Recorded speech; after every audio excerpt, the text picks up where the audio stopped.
حضرت علی ابن ابی طالب وہ شخص کے جو اپنے آپ کو علی والا کہلواتا ہے، اپنے آپ کو علی علیہ السلام سے منسوب کرتا ہے، اگر وہ حالت نماز میں، اگر نماز کے وقت اور اوقات نماز میں اگر نماز میں غفلت برتے گا یا سویا رہے گا تو یقیناً حضرت امیر المومنین اس سے خوشنود نہیں ہوں گے، یقیناً اس سے خفا ہوں گے۔ لہذا یہ ابن ملجم کا ایک الگ کردار ہے۔ میں آتا ہوں ابھی آپ کی خدمت میں کہ یہ جو ایک عقیدہ چل رہا ہے، نظریہ چل رہا ہے کہ حکم صرف اللہ کا، کہ مدد صرف اللہ سے مانگو، حکم صرف اللہ کا مانو، یہ نظریہ، اس نظریے کی بنیاد کہاں سے چلی ہے؟ اس لیے کہ آج بھی بہت سارے ہیں وہ کہتے ہیں یا رسول اللہ مدد نہ کہو، یا نبی اللہ مدد نہ کہیے، اور حالانکہ قرآن صراحت سے کہتا ہے وَاسْتَعِینُوا بِالصَّبْرِ وَالصَّلَاةِ، کہ مدد مانگو۔ وَاسْتَعِینُوا باب استفعال ہے، اس میں درخواست اور طلب کے معنی پائے جاتے ہیں۔ وَاسْتَعِینُوا مدد چاہو، مدد مانگو، کس سے؟ بالصبر، صبر سے مراد یہاں ہے الصوم، روزہ، روزے سے مدد چاہو، اور کس سے؟ والصلاۃ، نماز سے مدد مانگو۔ اس کا مطلب یہ ہے کہ یہ طریقہ اور اسلوب خود قرآن نے دے دیا ہے۔ قرآن نے کہا ہے کہ اگر مدد مانگنی بھی ہے تو نماز سے مدد مانگو، صبر سے مدد مانگو۔ اس کا مطلب یہ ہے کہ یہ نماز اور صبر جو ہے اللہ کے علاوہ کوئی چیز ہے، اگرچہ خوشنودی و خدا کے لیے ہے، لیکن اللہ خود ترغیب دے رہا ہے، کہا ان سے مدد مانگو۔ اس کا مطلب یہ ہے کہ جنہوں نے نماز کو تعلیم دیا ہے، جبکہ حضرت معصوم کا ارشاد ہے، آپ فرماتے ہیں کہ سبحنا وسبحت الملائکۃ بتسبیحنا، کہ پہلے ہم محمد و آل محمد علیہ السلام نے اللہ کی تسبیح کی ہے، اور ہماری تسبیح اور ہماری تحمید اور ہماری تمجید کو سن کر پھر ملائکہ نے اللہ کی تمجید کی ہے، اللہ کی تمجید کی ہے، اللہ کی تسبیح کو بیان کیا ہے۔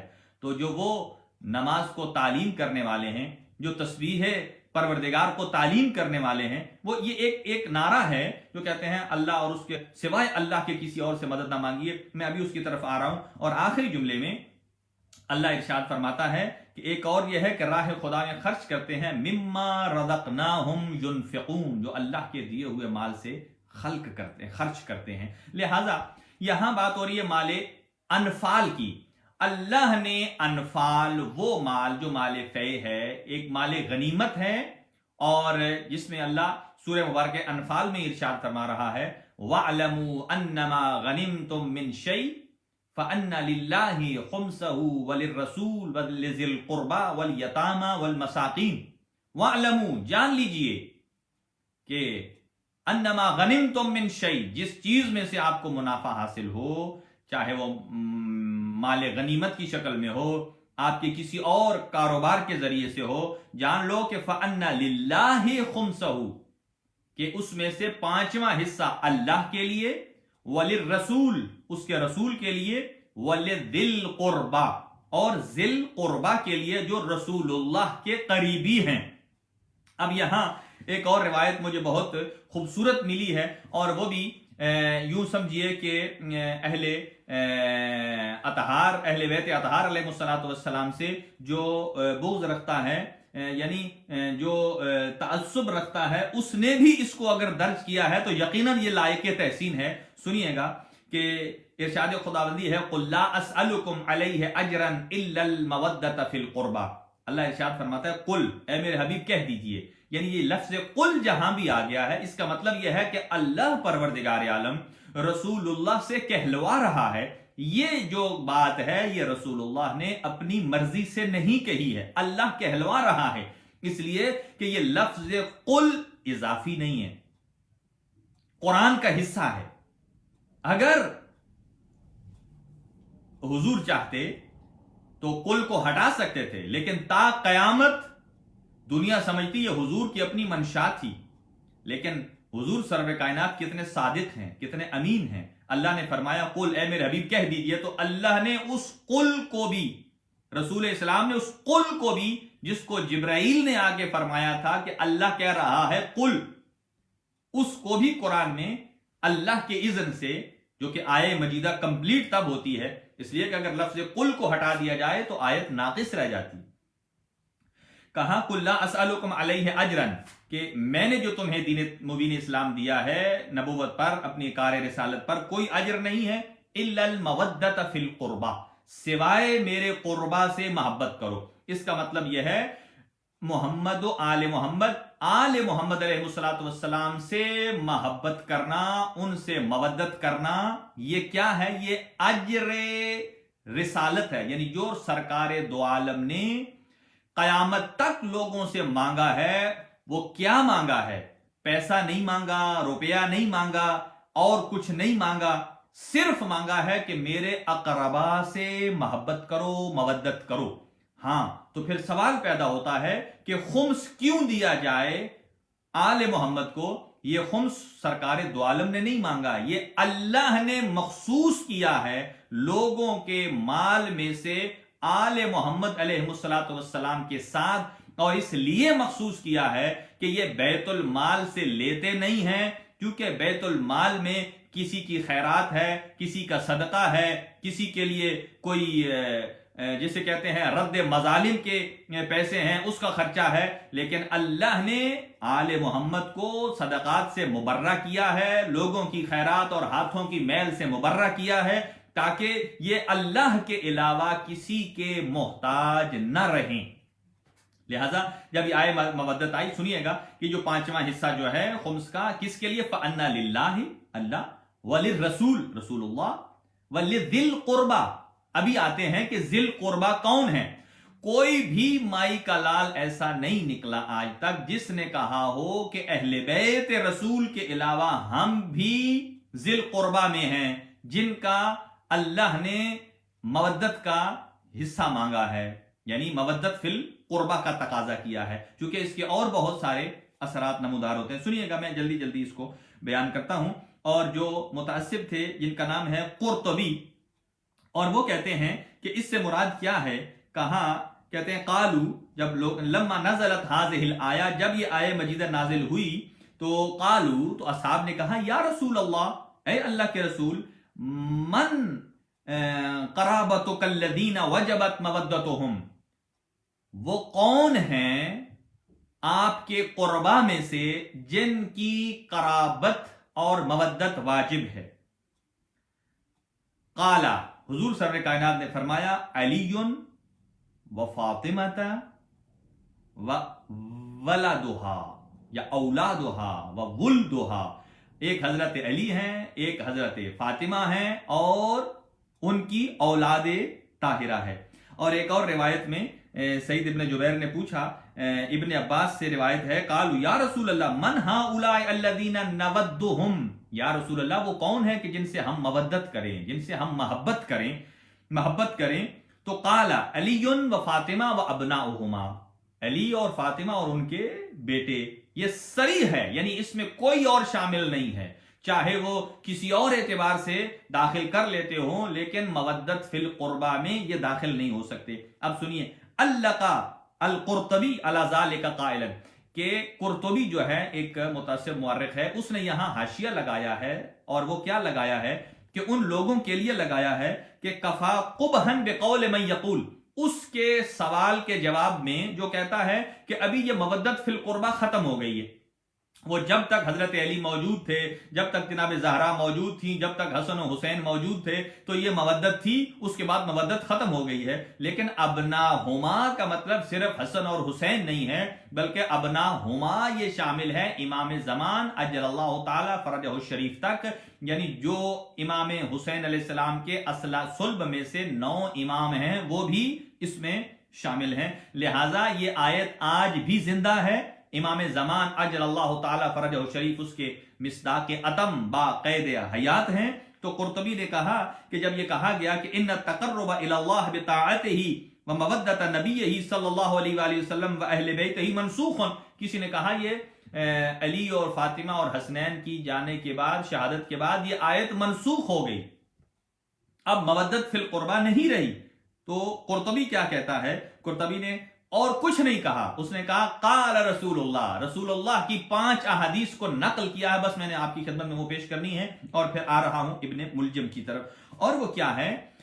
اور وہ یہ ہے, فرمایا من مات علی حب آل محمد مات شہیدا. یہ معروف روایت ہے جو اہل تشیع کا بچہ بچہ جانتا ہے کہ جو بھی آل محمد, یہ نہیں کہا محمد, لفظ محمد صلی اللہ علیہ وآلہ وسلم شامل نہیں ہے. کیوں؟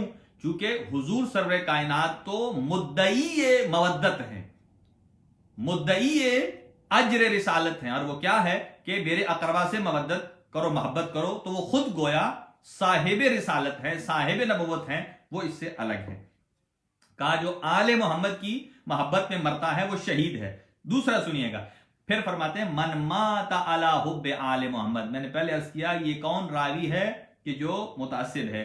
کہا جو حب آل محمد پر مرتا ہے جعل اللہ قبرہ مزار الملائکۃ الرحمہ, کہ جو آل محمد کی محبت میں فوت ہوتا ہے اللہ پروردگار عالم اس کی قبر کو ملائکہ کے لیے مزار بنا دیتا ہے, ملائکہ کے لیے جائے زیارت بنا دیتا ہے. یعنی اگر کوئی علی والا, اگر کوئی جناب فاطمہ والا, اگر کوئی حسنین شریفین سے محبت والا, اگر کوئی امام زمان سے محبت والا, سارے ائمہ طاہرین علیہ الصلوۃ والسلام کی محبت اور مودت کا دم بھرنے والا اگر اس دنیا سے مرتا ہے, چاہے اپنے بستر پر بیماری کی وجہ سے ہی کیوں نہ مر جائے, جب مرتا ہے اللہ اس کی قبر کو ملائکہ کے لیے مزار بنا دیتا ہے, زیارت کی جگہ بنا دیتا ہے. اس سے بڑی اور کیا فضیلت چاہیے. اور قرطبی نے پھر 2 اور روایتیں نقل کی. کہا من مات علی بغض آل, ابھی تو تھا حب آل محمد, ابھی سن لیجئے بغض آل محمد.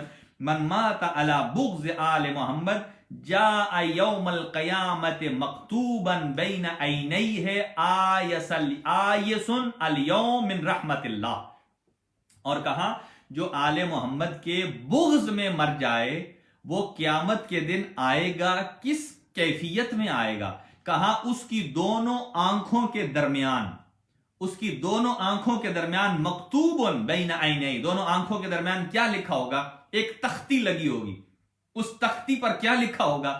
آیسن, مایوس ہے, نامراد ہے, الیوم, آج کے دن, من رحمت اللہ, یہ وہ ہے کہ جو اللہ کی رحمت سے مایوس ہے, چونکہ یہ آل محمد کے بغض میں اس دنیا سے گیا ہے. اور عبد الرحمن ابن ملجم بھی ان کرداروں میں سے ایک کردار ہے کہ جو آل محمد کے مبغضین میں سے ہے. اور 2 اور ساتھ روایتیں ہیں, اس کو میں تمام کر دوں. من مات علی بغض آل محمد, جو آل محمد کے بغض میں مر جائے, لم یرا رائحۃ الجنہ, تو وہ جنت کی خوشبو کو بھی نہیں پا سکے گا. جو بغض آل محمد میں, ابھی کوئی آدمی کہے کہ ابن ملجم جو ہے وہ جنت میں جائے گا, تو ساری دنیا کہتی ہے نہیں, وہ خلیفۃ الرسول کا قاتل ہے, خلیفۃ الرسول کا قاتل. چلیں یہ تو بات صحیح ہے, بڑی خوشائند بات ہے, آپ نے 4تھے نمبر پر بھی خلیفۃ الرسول کو مانا. اور جو ان کا قاتل ہے وہ کہاں جائے گا؟ وہ جنت کی خوشبو نہیں سونگھ سکے گا. تو جو خلیفۃ الرسول کے بیٹے کا قاتل ہے, خلیفۃ الرسول کے 2 بیٹے ہیں, ایک حسن مجتبیٰ ہیں اور ایک حسین مظلوم کربلا ہیں. تو جو حسن مجتبیٰ کے قتل میں ملوث ہے وہ بھی جنت میں نہیں جائے گا, اور جو امام حسین کے قتل میں ملوث ہے وہ بھی کبھی جنت کی خوشبو بھی نہیں سونگھ سکے گا. لہذا جو حشر عبد الرحمن ابن ملجم کے ساتھ ہوگا, اس لیے کہ یہ خلیفۃ الرسول ہے, تو چلے امام حسن مجتبیٰ اور نہیں تو خلافت راشدہ میں 6 مہینے کے ہی اگر خلیفۃ الرسول سمجھ لیا جائے تو ان کا جو قاتل ہے اس کا بھی وہی حشر ہے جو عبد الرحمن ابن ملجم کا ہوگا. یہ تاریخ کے استدلال سے ثابت ہے. اور اگلی روایت سنیے گا, فرمایا, رسول نے فرمایا من مات علی بغض آل محمد, جو بغض آل محمد میں, اور پھر فرمایا من مات علی بغض آل بیتی, میری آل بیت کے بغض میں جو مر جائے, فلا نصیب لہو فی شفاعتی, میری شفاعت میں سے اسے کوئی حصہ نہیں ملے گا, کوئی نصیب نہیں ملے گا, کوئی پارٹ نہیں ملے گا. یعنی میری شفاعت کا وہ قطعاً حقدار نہیں ہے.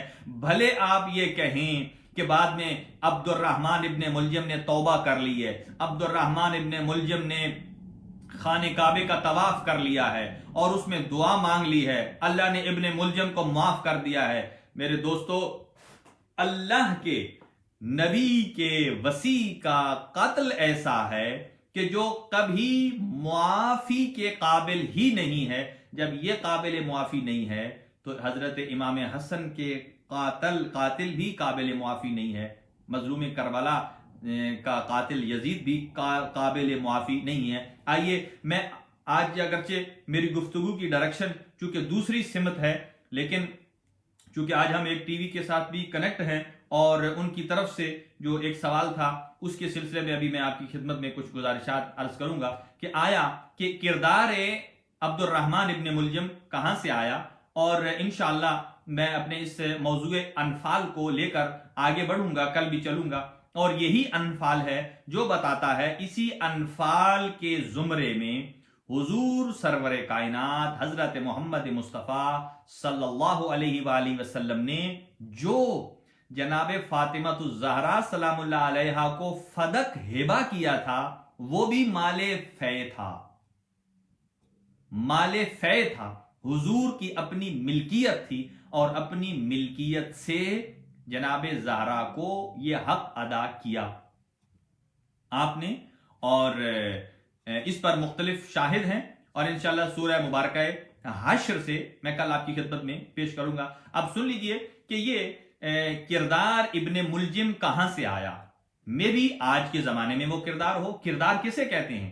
کردار کسے کہتے ہیں کہ جس پر آج مختلف فلمیں بنائی جا رہی ہیں، جیسے اب پاکستان میں بھی ایک ڈرامہ سیریل چل رہا ہے، اور ایسے ہی سیریال حضرت امام علی بنایا گیا تھا، امام حسن مجتبی علیہ السلام کی حیات طیبہ پر بھی یہ سیریال بنا ہوا ہے، اور ایسے ہی مختار نامہ بھی ہے۔ یہ سب چیزیں کیا ہیں؟ یہ سب چیزیں اس بات پر ہیں کہ جو کچھ تاریخ میں ضبط ہے اس پر اس کردار کو منعکس کیا گیا ہے، لہذا کہ یہ جو نعرہ ہے یا رسول اللہ مدد کہنا درست نہیں ہے، یہ چلا ہے حضرت امیر المومنین کے زمانے سے، اور یہ نعرہ ہے خوارج کا۔ خوارج کون ہیں؟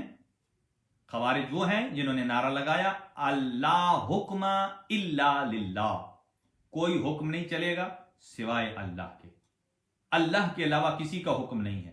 اگر آپ یوں کہیں اللہ کے علاوہ کسی کا حکم نہیں ہے تو پھر اسلام سے بغاوت ہے کہ سارے احکام اسلام کے حضرت محمد مصطفیٰ صلی اللہ علیہ وآلہ وسلم نے دیے ہیں، اور ائمہ طاہرین نے ان احکامات کو بچایا ہے، اور قرآن کہتا ہے کیا؟